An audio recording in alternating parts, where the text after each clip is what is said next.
like and subscribe Anong Sayo TV mo. Annyeonghaseyo mga kaanyong, welcome to my channel Anong Sayo TV. Today's video, we will talk about Byun Woo Seok, only here on 안녕 추가 update.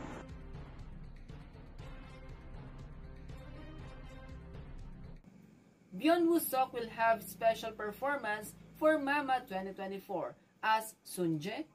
It was reported by CJENM on November 12 that Byun Woo Seok will perform on the 2024 Mama Awards exclusive stage. Byun Woo Seok is set to appear on the day 2 of the Mama Awards to be held at Kyocera Dome in Osaka on November 23rd Korean Standard Time.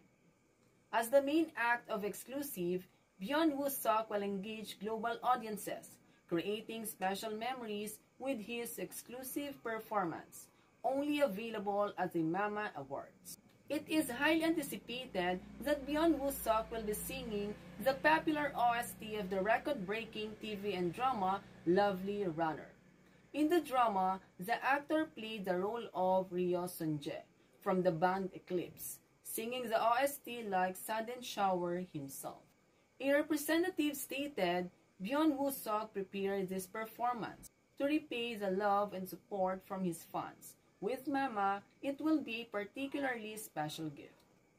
The Mama Awards will take place on November 21st, local time at Dolby Theater in Los Angeles, USA, and continue on the 22nd and 23rd at Japan's Kyocera Dome in Osaka. The show will be broadcast live worldwide.